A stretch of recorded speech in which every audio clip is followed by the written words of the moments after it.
when storms move farther away from the radar beam, they can be a little harder to detect. And so because we're still seeing this very prominent rotating signature so far away from the beam, that just tells us that this tornado means business. This morning, you can kind of see how humid it was. You could just see the moisture in the air between about 8 and 10 a.m. this morning. Mostly cloudy skies. You saw a few sunbreaks. About an acre of corn can release about 3,000 to 4,000 gallons of water into the air. And so, yeah, that's what we're breathing. Corn sweat. Not a great visual, but you know, that's essentially what it is. You could just see a little bit of road. Other than that, pretty much completely obscured. And this is the danger here tonight, is that drifting on roads could make it difficult to know where the road starts and ends. Here's that weekend system we're tracking. This is off to the southwest in California. It hasn't actually fully made it onshore yet. This is one of the keys to making a snow forecast. You need all the available data out of the Pacific and on land, because by then it stops moving around so much. Basically on the Pacific, it can go so many different directions, and forecast models have a hard time pinning it down. But once it's hit land, it's a little more, or I should say a lot more, consistent, especially comparatively. Any hope for us winter lovers? So it's worse, one of the worst winters for those who love snow. Caitlin agrees. So Rick, let's answer this question for you. First of all, this winter so far has been the 10th warmest and second least snowy. We've only had about 4.5 inches of snow, and getting into late January, that is pretty unusual and actually difficult to do. This indicates debris being lofted up into the air and to the radar beam. It takes not only a tornado touchdown, but significant debris, and this is what kind of concerns me a little bit, Gabe, is that there seems to be a lot of it. It does. We're going to be bringing with it that chance for some hail as well, because we're seeing that core up to about 20,000 feet, which means not only will hail be an issue, but downdrafts and some strong wind. Again, this is heavy rain. And speaking of LaGrange, viewer Rachel Cooper sent in this photo. You know, when I say 50% chance of rain, I didn't mean it to be quite this literal. Compare this image to what this normally looks like, okay? That's on a clear, sunny day. And this is now. Wow. Yeah, what a difference. What a difference. So we are going to continue to track this fog. You take a look at these beautiful photos. You know, my phone was blowing up. I was seeing all of these emails coming in, and I thought, did I say something wrong on the newscast? Am I losing my job today? And then I saw that it was just a bunch of photos coming in, and I was really relieved.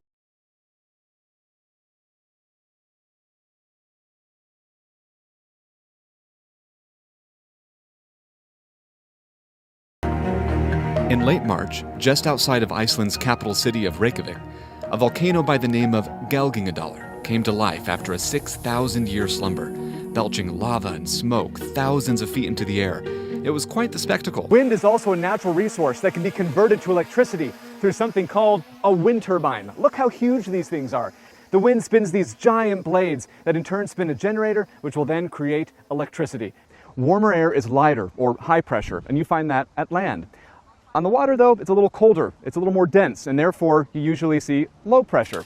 This high and low pressure typically competes with one another and thus creates a cycle of air or a current, thus keeping things just a little bit cooler along the lakeshore. See that? You've got storms in the distance and a little bit of lightning too. And that's actually the most dangerous part of a thunderstorm. Welcome back. We're getting into that time of year where going outside is a little more desirable than during some of these colder months, but it's also good to emphasize water safety. How can you be safe when temperatures get warmer and you want to head out to the lake? Climate change doesn't just mean our local climate is going through a flux. The entire world is feeling its effects. Hurricanes, floods, droughts, severe weather, wildfires, and yes, even snowstorms have all been increasing at an alarming rate. And how we respond to those challenges today is more critical now than ever.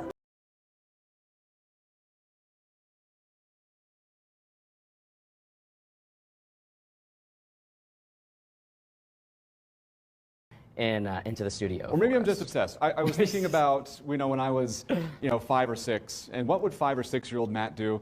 He'd probably want to come in and just watch it fall. The chances of about 4 inches at least, 90% for most. This is why we're saying, we're very confident this is going to happen with at least 4 inches, but we're thinking personally at least 5. But 90% chance of 4 inches plus of snow, those are pretty good odds. But look at this, LaGrange to Bend. This is one of the reasons why we drew the map the way we did. That's about a 50% chance of seeing more than 4. So that's why we had 3 to 6 versus 4 to 6, because we want to make sure that the bare minimum has at least a 90% chance of verifying. And so that's that. Now, what about the 8 inches of snow? Some people want to know. Ooh, now look. I'll give you another update at work, so you can kind of compare what we're seeing now to what we're seeing a couple hours from now. But here's a look. Okay, so we're already seeing a little bit of accumulation. Okay, very slushy. And you can see for yourself. Watch. Look at that.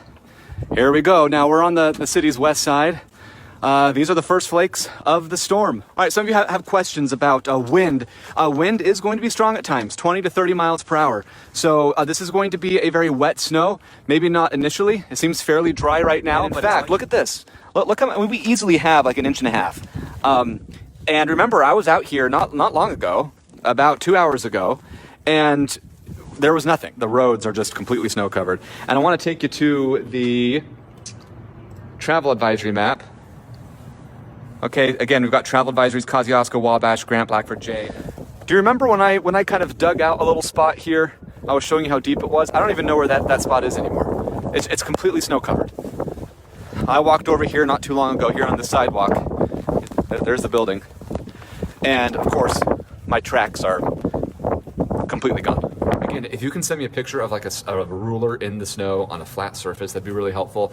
I'm going to try to compile as many reports as I can for the Sunday morning news.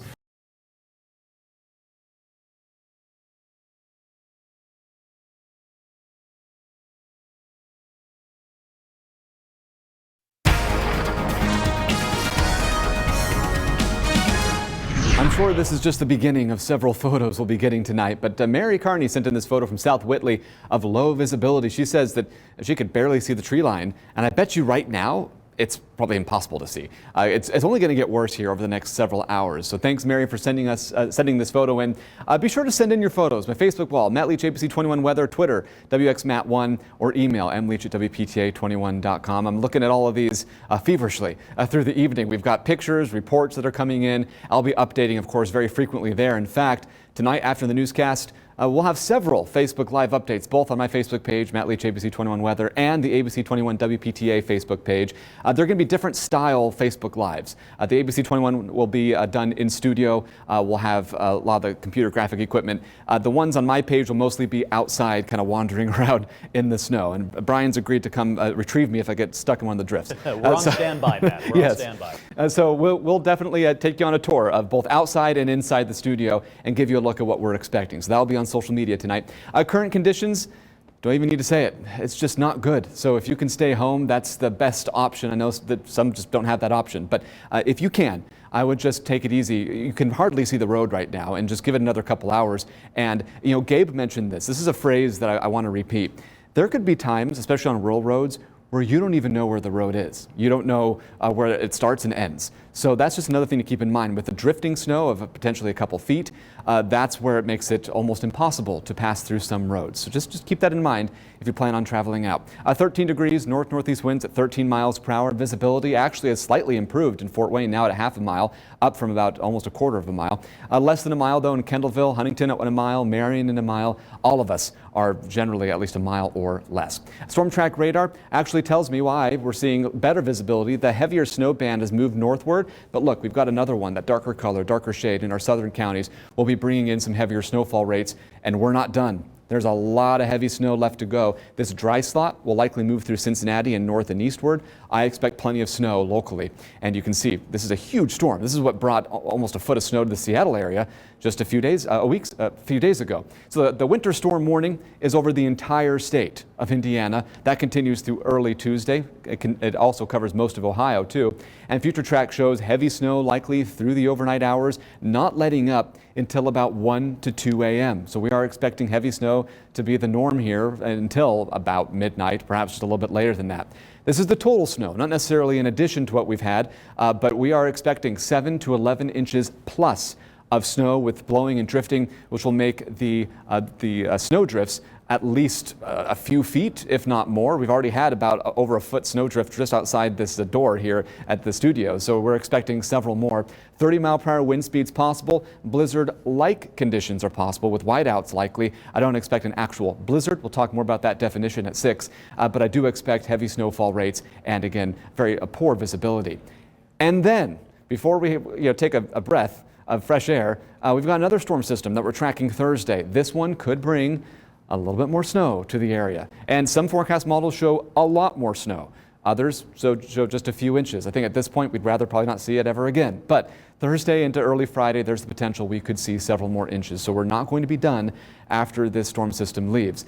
There's that system Thursday. I put it in red. We are watching it for another winter storm. Temperatures will be into the mid-20s. And then finally, we calm down. Friday, mostly cloudy, 18. It does remain pretty cold. And we clear out, though, and warm up by the end of the weekend into early next week with highs right around freezing. No, good. Highs It's my right around fault. freezing. I asked for You it. did. The bar is like way down here now. So getting to near freezing is going to be quite warm. There you go, Matt. Thank you very much.